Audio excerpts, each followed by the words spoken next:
Hello everyone. आज हम देखेंगे टाइप्स ऑफ बिल, विधेयक के प्रकार। हमारे संविधान में 4 तरह के विधेयक बताए गए हैं: ordinary bill, money bill, finance bill और कॉन्स्टिट्यूशनल अमेंडमेंट बिल। साधारण विधेयक, धन विधेयक, वित्त विधेयक और संविधान संशोधन विधेयक। सबसे पहले देखेंगे ऑर्डिनरी बिल, सामान्य विधेयक। सामान्य विधेयक जो ऐसा कोई भी विधेयक जो कि फाइनेंस मैटर से रिलेट नहीं करता है वह सामान्य विधेयक माना जाएगा और ये किसी भी हाउस में लाया जा सकता है। ये लोकसभा में भी लाया जा सकता है या राज्यसभा में भी लाया जा सकता है। और इस विधेयक को कोई भी जो सरकार का मंत्री है वो या प्राइवेट मेंबर्स कोई भी इस विधेयक को ला सकता है। और इस विधेयक को लाने के लिए, संसद में रखने के लिए राष्ट्रपति की पूर्व अनुमति की आवश्यकता नहीं होगी। और जब अगर ये बिल लोकसभा में पारित हो जाता है, कोई विधेयक आता है, साधारण विधेयक संसद में लोकसभा में पारित हो जाता है और वो राज्यसभा में जाता है अप्रूवल के लिए, तो राज्यसभा उसको अमेंड कर सकती है, रिजेक्ट कर सकती है या उसको रोक कर रख सकती है। मैक्सिमम 6 मंथ्स के लिए रोक कर रख सकती है। अगर वो इस टाइम पीरियड तक ये विधेयक पारित नहीं होता है तो ये विधेयक खारिज हो जाएगा। और यदि दोनों ही हाउसेज में ये पारित हो जाता है, दोनों हाउस में ये बहुमत से पारित कर दिया जाता है, तो ये राष्ट्रपति के पास अप्रूवल के लिए जाएगा, जहाँ पे राष्ट्रपति को अपना सहमति इस पे देनी होगी। यह सहमति राष्ट्रपति संविधान के आर्टिकल 111 में देते हैं, जिसमें 111 के अंतर्गत राष्ट्रपति इस विधेयक पर अपनी अनुमति देते हैं। कोई भी विधेयक जो सामान्यतः जो धन विधेयक होता है उस पर राष्ट्रपति को अनुमति देना अनिवार्य होता है, उस पर अनुमति देने के लिए राष्ट्रपति बाध्य हैं। लेकिन इसके अलावा अगर वह किसी जो सामान्य विधेयक है उस पर वह अनुमति रोक सकते हैं या फिर वो सदन में पुनः विचार के लिए उसको भेज सकते हैं। आगे देखते हैं।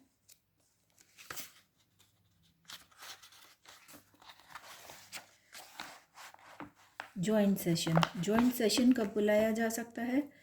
तो हमारे संविधान के आर्टिकल 108 में 108 में जॉइंट सीटिंग के बारे में बताया गया है।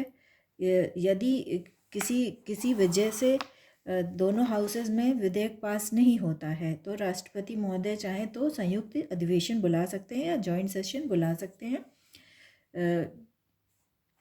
जॉइंट सेशन बुलाने के लिए लोकसभा और राज्यसभा दोनों का जॉइंट सेशन होगा, जिसको हेड करेंगे लोकसभा के स्पीकर। इसकी कंडीशंस क्या क्या होंगी? अगर बिल रिजेक्ट हो जाता है किसी भी हाउस में, अगर बिल रिजेक्ट हो जाता है, सपोज लोकसभा में ये बिल आया, लोकसभा से पास होके ये राज्यसभा में गया लेकिन राज्यसभा से रिजेक्ट हो गया, या राज्यसभा से स्टार्ट हुआ और लोकसभा में वो पारित नहीं हो पाया, उस कंडीशन में है। या किसी हाउस में ऐसा हुआ कि एक हाउस में पास हुआ और दूसरे हाउस ने उसमें कुछ अमेंडमेंट्स किए, कुछ संशोधन किए, लेकिन फर्स्ट जिस हाउस से ये बिल स्टार्ट हुआ है उस हाउस में उसको नहीं माना गया, तो ये कंडीशंस होती है। या जैसे लोकसभा में पारित हुआ और राज्यसभा ने उसको 6 मंथ तक रोक कर रखा, तो उस कंडीशन में भी जॉइंट सेशन बुलाया जा सकता है। और इसके लिए राष्ट्रपति जो है जॉइंट सेशन के लिए समन करता है बोथ द हाउसेस को, और उसमें जो एक साधारण बहुमत के द्वारा इसमें जितने भी हाउस में मेंबर्स प्रेजेंट होते हैं उसके साधारण बहुमत द्वारा इसको पारित किया जाता है। और इसको जब ये जॉइंट सेशन में कोई बिल पारित हो जाता है तो उसे दोनों सदनों द्वारा पारित माना जाता है। आगे देखते हैं मनी बिल। मनी बिल हमारे संविधान के आर्टिकल 110 में बताया गया है। 110 सब क्लॉज 1 में बताया गया है। इसका प्रोसीजर क्या होता है?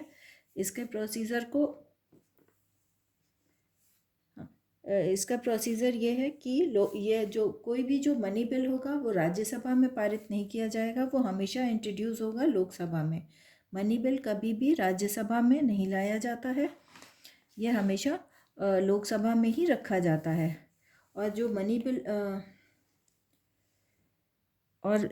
जब लोकसभा में एक बार पारित हो जाता है तो ये राज्यसभा को इसको विदिन 14 डेज पे इसको वापस करना होता है। जो भी उनकी रिकमेंडेशन होती है उसको साथ में ऐड करके उसे वापस करना होता है। अगर इन केस वो 14 डेज़ में नहीं रिटर्न करते हैं तो ये दोनों हाउसेस से पास हुआ मान लिया जाता है। मनी बिल हमारे संविधान के आर्टिकल 110 में डिफ़ाइन किया गया है और ये लोकसभा में इंट्रोड्यूस होता है और इस पे प्रेसिडेंट जो है साइन करने के लिए बाध्य होते हैं कि उनको साइन करना ही होता है। और मनी बिल ये कोई भी बिल जो लोकसभा में रखा गया है वो मनी बिल है या नहीं, इसको डिसाइड करता है लोकसभा के स्पीकर महोदय।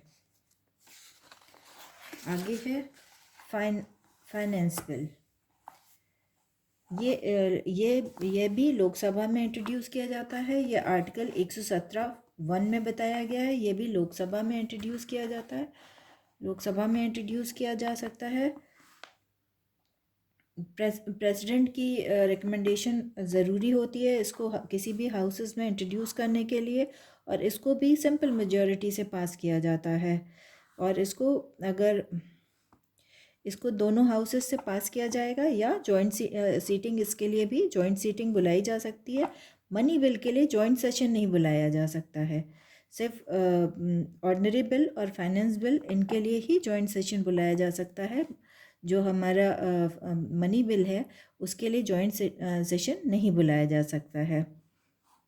और इसमें प्रेसिडेंट, जैसे मनी बिल में है कि प्रेसिडेंट को उसके लिए अपनी असेंट देना, उसमें अपनी सहमति देना ज़रूरी है, उसके लिए वो बाध्य हैं। लेकिन इसके लिए भी प्रेसिडेंट बाध्य नहीं है कि वो उस पे अपनी उसको वीटो के लिए रोक सकते हैं या उसमें संशोधन के लिए या पुनर्विचार के लिए हाउस को रिटर्न कर सकते हैं। कॉन्स्टिट्यूशनल अमेंडमेंट बिल, ये आर्टिकल 368 में बताया गया है।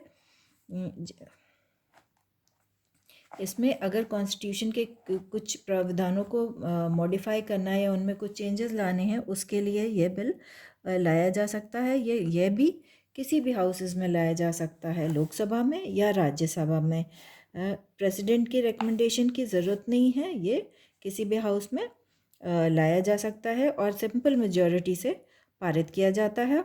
और अगर इन केस ऑफ डेडलॉक होता है कि किसी हाउस ने इसको पास, जैसे लोकसभा में पारित हो गया और राज्यसभा में नहीं हुआ, उस कंडीशन में अगर जो डेडलॉक की सिचुएशन आती है तो इसमें भी जॉइंट सेशन नहीं बुलाया जा सकता है, वो वहाँ पर एंड हो जाएगा, मतलब जो बिल आया है वो पास नहीं होगा। और इसमें भी प्रेसिडेंट जो है बाउंड है उस बिल को साइन करने के लिए। तो ये थे हमारे सारे विधेयक, जो भी बिल्स पास होते हैं वो हमारे संविधान में जितने भी टाइप के बिल्स बताए गए हैं, जितने भी विधेयक बताए गए हैं। अगर आपको मेरा वीडियो अच्छा लग रहा है तो प्लीज़ इसे लाइक करें, शेयर करें, सब्सक्राइब करें। Thank you.